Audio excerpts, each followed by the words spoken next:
संत ज्ञानेश्वर गुरु निवृत्तिनाथ। संत ज्ञानेश्वर का जन्म संवत 1332 में जन्माष्टमी के दिन महाराष्ट्र के अलकापुरी यानी आनंदी में यजुर्वेदी देशस्थ ब्राह्मण समाज में हुआ था। हरिहर पंथ की छठी वंशावली में विठल पंथ हुए, वो उनके पिता थे। माता का नाम रुक्मणी था। उनके माता पिता को 4 संतान हुए, निवृत्तिनाथ, ज्ञानेश्वर यानी ज्ञानदेव, सोपानदेव और मुक्ताबाई। पिता का वतन पैठण महाराष्ट्र के पास का आपे गांव था। ज्ञानेश्वर के पिता ने काशी जाकर श्रीपाद स्वामी से संन्यास दीक्षा ली। गुरु ने चैतन्य स्वामी नाम दिया। उस समय संसार छोड़कर संन्यास लिया जाता था। पिता विठल पंत को 4 संतान थी, उसको छोड़कर काशी जाकर संन्यास लिया था। जब गुरु श्रीपाद स्वामी को पता चला तब उसे वापस संसार में जाने का आदेश दिया। विठल पंत को वापस आनंदी आना पड़ा। आनंदी और पैठण के रूढ़िचुस्त, क्रियाकांडी, जनूनी, पाखंडी ब्राह्मणों ने मीणाटोणा और त्रास देने में कोई कमी नहीं की। नात से उसे बाहर कर दिया गया। नाती के ब्राह्मणों के त्रास की वजह से माता पिता को आपघात करना पड़ा। उसकी वजह से वो 4 संतान अनाथ हो गए। भिक्षावृत्ति कर जीवन निर्वाह करने लगे। ज्ञानेश्वर के बड़े भाई निवृत्तिनाथ जागृत हुए। ज्ञानेश्वर महाराज को उसने दीक्षा दी। संत ज्ञानेश्वर जागृत हुए। बाद में सोपानदेव और मुक्ताबाई भी जागृत हुए। संत ज्ञानेश्वर के संपर्क में गोरा कुंभार, विश्वबा खेसर, नामदेव, चोखामेड़ा, बंका महार, चांगदेव, वठियोगी, जनाबाई दासी, कान्होपात्रा वेश्या की पुत्री, सोपानदेव और मुक्ताबाई जैसे संत थे। संत ज्ञानेश्वर ने मराठी भाषा में ज्ञानेश्वरी गीता 20 साल की आयु में लिखी। इस ग्रंथ में 18 अध्याय, 700 श्लोक, 9033 ओविसंध आए हुए हैं। यह ग्रंथ गोदावरी नदी के दक्षिण तट पर पंचकोशी क्षेत्र नेवासा महाराष्ट्र में पूर्ण किया। वहाँ जति गोरखनाथ की समाधि है। पैठण के ब्राह्मण उनके पीछे पड़ गए थे। संत ज्ञानेश्वर को जीवित समाधि लेने का आग्रह किया।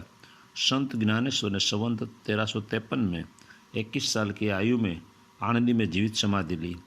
पुणे से आनंदी नज़दीक है। वहाँ संत ज्ञानेश्वर की समाधि इंद्राणी नदी के पास है। बड़े भाई और गुरु निवृत्तिनाथ ने संवत 1354 में त्र्यंबकेश्वर महाराष्ट्र में ब्रह्मगिरी पर्वत के नीचे समाधि ली। तब उनकी आयु 24 साल की थी। सोपानदेव ने संवत 1353 में करहा नदी के किनारे सासवड़ महाराष्ट्र में समाधि ली। तब उनकी आयु 19 साल की थी। मुक्ताबाई ने संवत 1354 में ताप्ती नदी के किनारे एखलाबाद के पास खानदेश मेहुल यानी मुक्ताई नगर में समाधि ली। तब मुक्ताबाई की आयु मात्र 18 साल की थी। संत ज्ञानेश्वर, सोपानदेव और मुक्ताबाई के गुरु अपने बड़े भाई निवृत्तिनाथ थे। एक ही कुटुंब में छोटी आयु में जागृत होकर जीवित समाधि लेने वाले ये 3 भाई और एक बहन थी। भारत के इतिहास में ऐसी घटना आज तक घटित नहीं हुई। मुक्ताबाई की शिष्य परंपरा में उनके 2 शिष्य, एक विश्वबा खेसर, दूसरा चांगदेव हुए। विश्वबा खेसर के शिष्य नामदेव और नामदेव के शिष्य चोखामेला हुआ। चांगदेव के शिष्य सत्यामलनाथ हुए। अब संत ज्ञानेश्वर यानी ज्ञानदेव ने ज्ञानेश्वरी गीता में ज्ञान के अनमोल मोती बिखरे, वह शब्द आपको सुनाता हूँ। 1. निंदा और स्तुति से न दुखी होता है और न सुखी होता है। ऐसा पुरुष आकाशवत रहता है जिसकी वजह से उसे कर्मदोष नहीं लगता। 2. संत के संगत के बिना संसार सागर तैरने का कोई उपाय नहीं। 3. भाव बिना भक्ति, भक्ति बिना मुक्ति, ध्यान बिना ज्ञान की बातें करना निर्थक है। 4. आत्मा ध्याता ध्यान ध्येय से अलग है। सहस्त्रदल कमल से जानो सूर्य का उदय हुआ हो, ऐसा उनका प्रकाश है। 5. जिस मनुष्य के मन में शरीर छूटता है तब जो भाव होता है उसके अनुसार उसको दूसरा जन्म मिलता है। 6.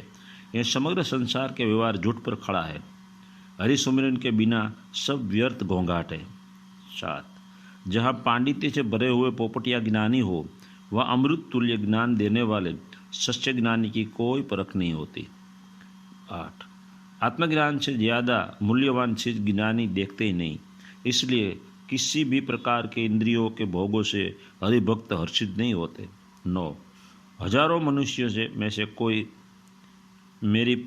कोई मेरी प्राप्ति के लिए अथाह प्रयास करते हैं, और अथाह प्रयास करने वाले सिद्धों में से कोई एकाध मेरे स्वरूप को पहचान पाते हैं।